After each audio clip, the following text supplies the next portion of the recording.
Wednesday, everybody. It is Christine here with Gauge Girl Training, an online meal planning and coaching service. And I'm really excited to have a chat with you guys today as I have a topic that came up in recent conversation that I wanted to share with you guys. And I think this is going to add a lot of context to your knowledge and understanding of macronutrients and why we got to this point that we are tracking them and trying to understand them. So welcome everybody. If you are here, say hello, say where you are from. It is a pleasure to be back. I have taken some time off of the channel and I'm super excited to be here. So happy Wednesday, everybody. And today we are talking about specifically the history of macros and food labeling. And I had some very important thoughts I wanted to share with you guys about how this relates to everyday life. Hello from Chicago, listening while at work. I love it. The reason why I'm talking about this is because somebody said to me recently, they said, I don't understand why we have to track macros. Why do you need to be that anal and that obsessive? And I felt the need to give you guys a history lesson as to why we even are concerned about food labels. Good morning from Chicago. We got a lot of Chicago people in the house. So we have to remember this, you guys. Hey, Susan, what's up? Before modern food science, hey, what's up, Jess, has allowed us to have the technology to be able to readily test, measure, and index the nutrition information of our foods, meal planning in order to support fat loss used to be an art as opposed to a science. And I think the beauty of science is the fact that you can have conclusive knowledge and guidance to break down everything that we're eating, because the thing is, you no longer need to guess how much protein, carbs, and fat are in the foods you eat. And the thing that I need you guys to understand is that the knowledge we have about food and how we apply that is actually a relatively new thing in the grand scheme of the history of the world. And I'm going to give you guys a brief history lesson because I think you guys are going to find this completely fascinating. Nutrition facts labels didn't start indexing calories, protein, carbs, and fat on the foods that we consume until, I believe it was 1995. 95. So throughout the whole history of world, this was something that we never had access to before this. And the thing is, what we need to remember, you guys, is that with any eating plan, food quality matters, right? And the ideal diet, it's about choosing healthy foods. It's about choosing whole foods over processed foods and foods of questionable quality and ingredients, right? So from the beginnings of civilization, you guys, people, kings, were always concerned with food quality. And if you remember, even think back to like ancient Egyptians and the Roman Empire, they employed food tasters. Who remembers seeing like those movies where they have like the food tasters and stuff? And I know this sounds like a really crazy history lesson, but I'm trying to make a point was that normally you would actually need to wait 24 hours to determine if that food was going to be poisonous to you or not.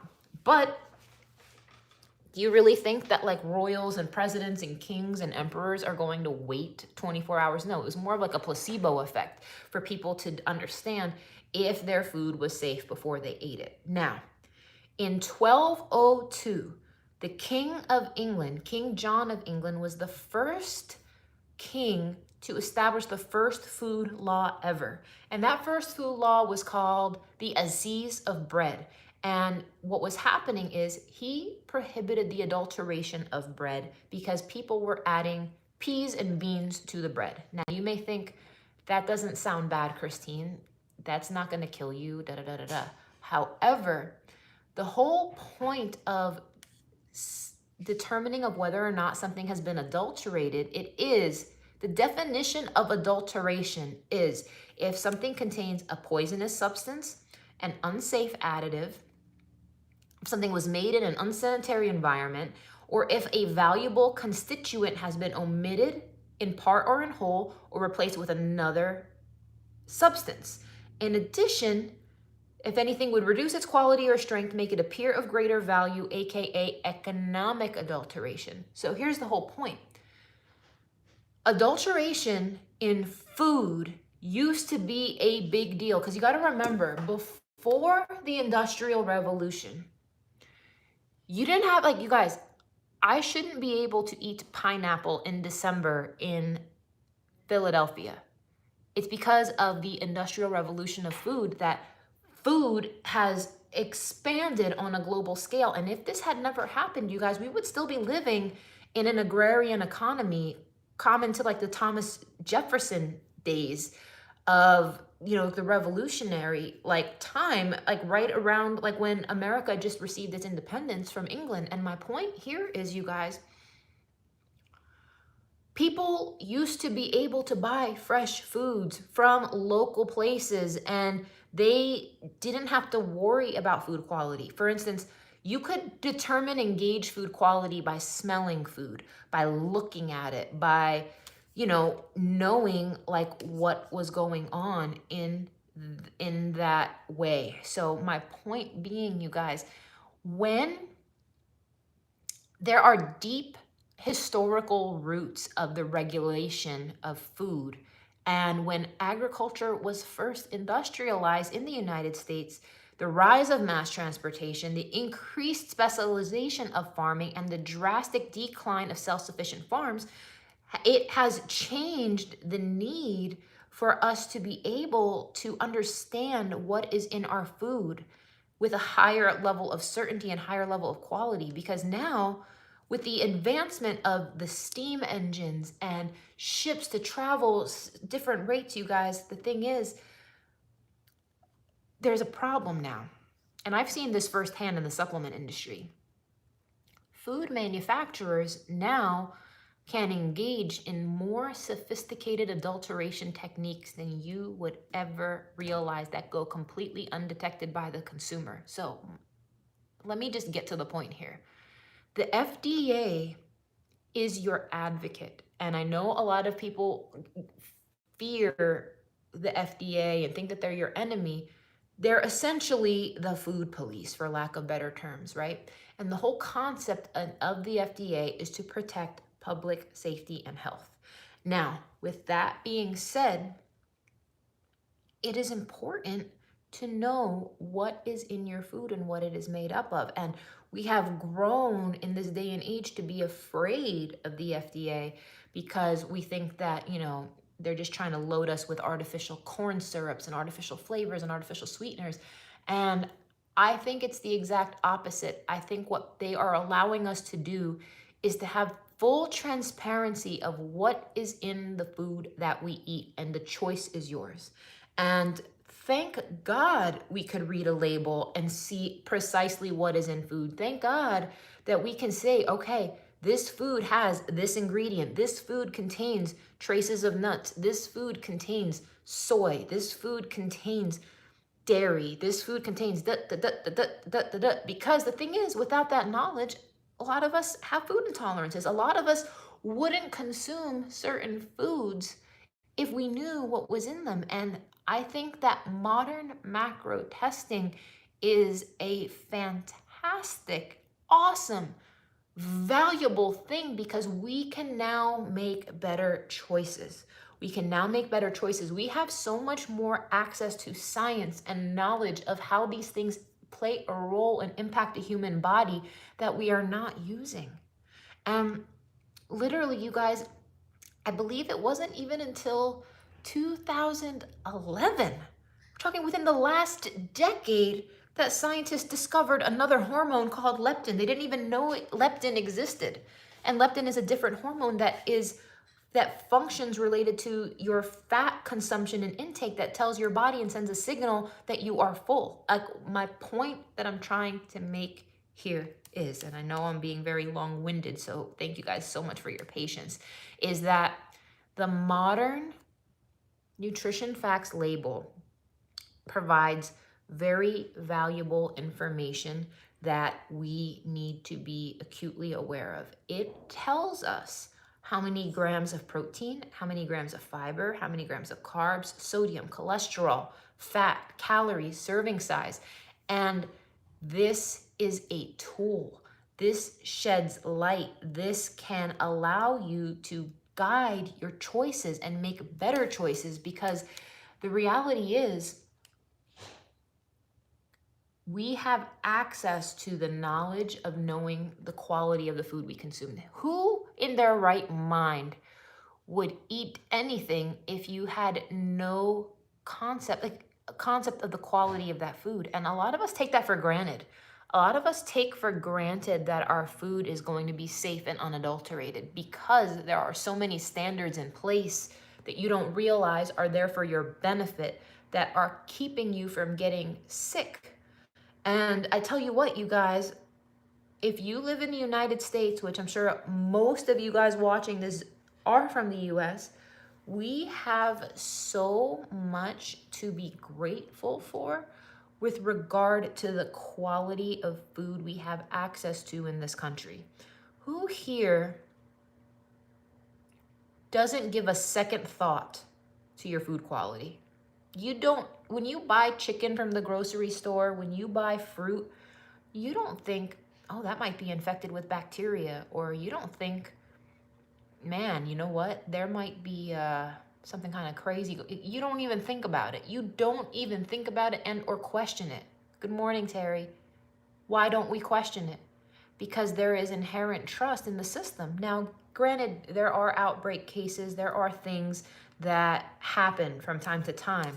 But the point I'm trying to make to you guys right now is having more knowledge of what your food is made up of and how that relates to your body and what you should be consuming is a tool. It is valuable. It is illuminating. It allows you to make better choices. And it's not about obsession. It's about awareness. And the thing is, I can't tell you how many clients I have seen rebalance their hormones, how many clients I have seen reverse out of type 2 diabetes, lower their cholesterol, lower high blood sugar, lower and manage autoimmune diseases. How many people I have witnessed be able to conceive when they weren't able to. See, so many people have been able to build lean muscle mass and do this and do that. Why?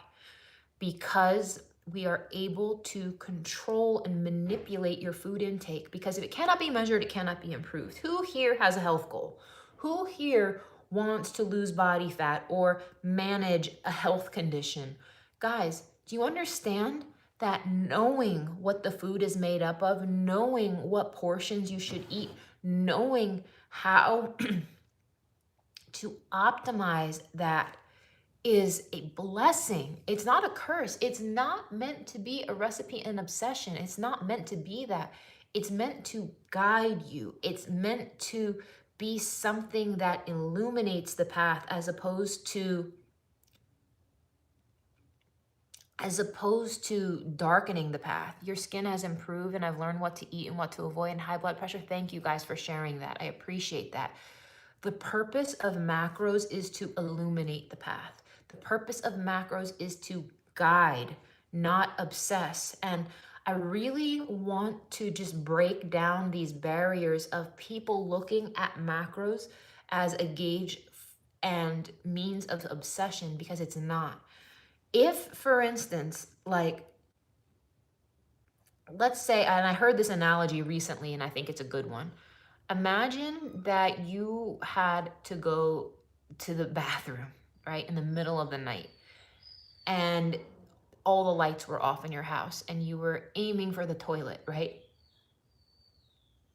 It's reaching your fat loss goals without macros is like literally trying to urinate in the dark. Why wouldn't you turn the light on? Why wouldn't you turn the light on? Macros is turning the light on, and it's going to show you the path. It's going to clearly show you where to step, what to do. And if you want to make your life harder and more difficult and leave the lights off, Be my guest, but why would you not turn the lights on? It's like trying to navigate your way through a dark house. There, that's a better analogy. That's a better analogy. Not tracking macros, not utilizing macros to guide your fat loss journey is like trying to navigate your way through a dark room. It turns the lights on. It shows you what's going on and shows you where you need to go. And if you don't want to be woke, if you don't want to be educated, if you don't want that illumination, and you're saying, oh, that's obsession. No, it's not obsession. It's awareness. And there is a huge difference between obsession and awareness. And I'm going to Google this real quick. Obsession versus awareness. Because there is a very, very, very big difference.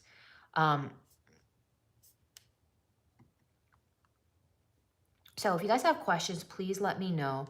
But the thing is, I think that the more that we are aware, the more that we understand our body's hunger signals, the more that we understand what we are eating and what that food is made up of,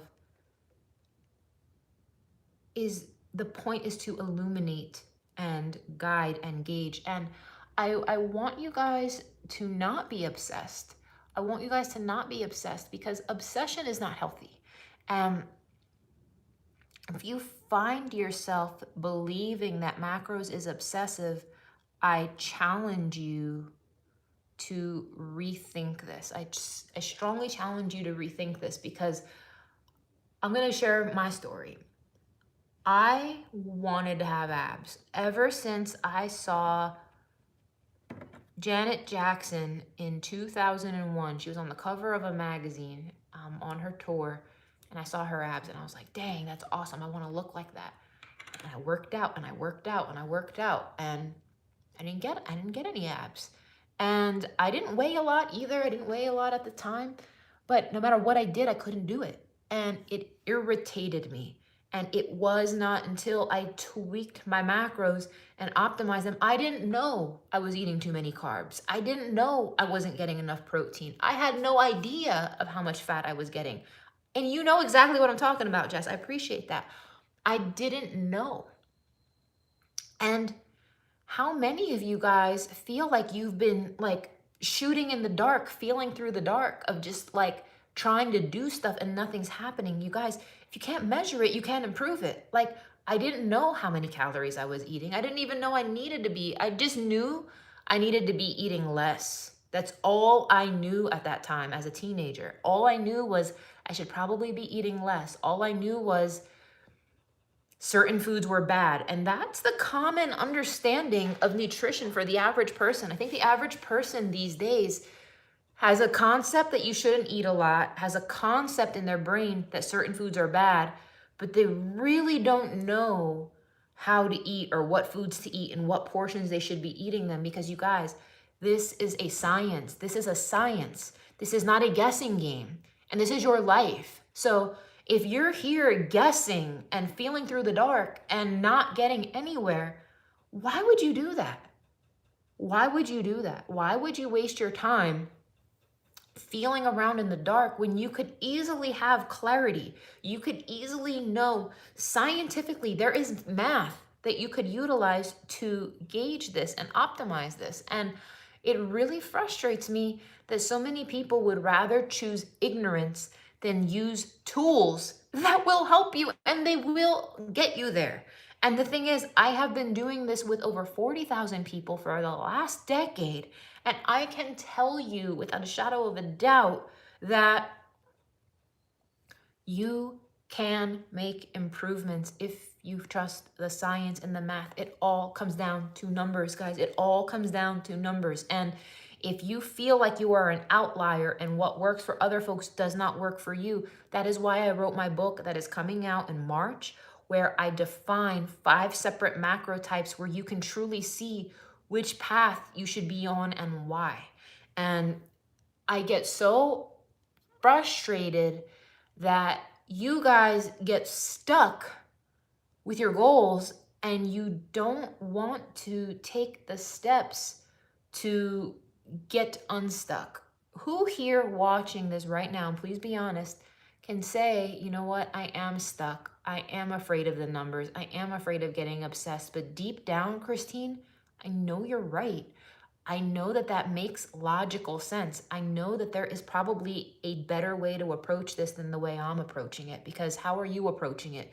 You're approaching it willy-nilly. You're approaching it with your emotions.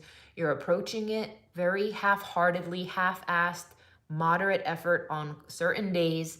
And then you get frustrated easily and lose hope. You guys, I had a chat the other night on Instagram Live, and I said, if you have 25 pounds of body fat to lose, you need to burn 87,500 calories. If you were in a caloric deficit of 500 calories a day, that would take you 175 days. Why are you not approaching your goals with strategy and math and plans? Because if you want to lose 25 pounds, it's not going to magically happen. You're going to have to make it happen. You're going to have to consistently be in a deficit. You're going to have to plan for that. You're going to have to make sure these numbers add up, because you guys, at the end of the day, it all comes down to the numbers. It does. And so many of you guys are selling yourself short because you are ignoring this. You are ignoring this. And I'm telling you guys, everyone watching this can reach your goal. You all can do it.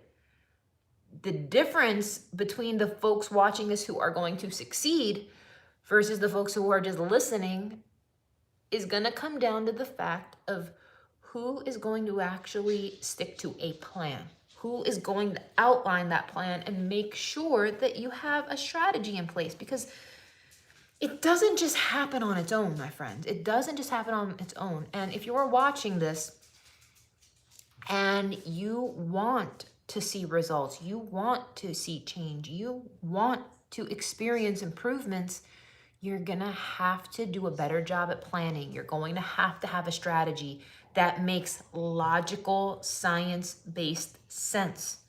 And if you don't know what you should be doing or how you should be eating or how much you should be eating, I would love to help you. You can join my January challenge. The enrollment ends on January 7th. Challenge starts on January 17th.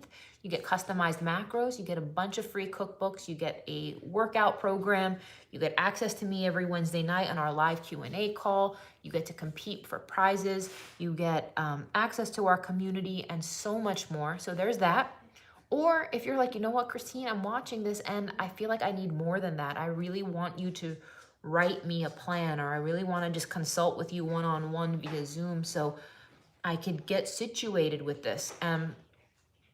If that's you, you guys can visit gagegirltraining.com and order a customized program, or you can shoot me a DM and I'll send you the link. You can DM me on Instagram at gagegirltraining. Where can you download the macro blueprint book? You can visit go.gaugelife.com, go.gaugelife.com, go.gaugelife.com. That is where you can download the free macros blueprint. So guys, let me know if you guys have questions. I have a few more moments that I can hang out before I have to go. But if you have a question about anything I just said, please let me know right now, as I would be happy to answer your questions.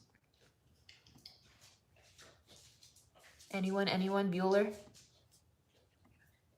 All right, friends, for those of you guys who are here, I just ask you to please give this live stream a thumbs up. I really appreciate your support. And if you need anything else, just let me know. Peace out. Have a good day.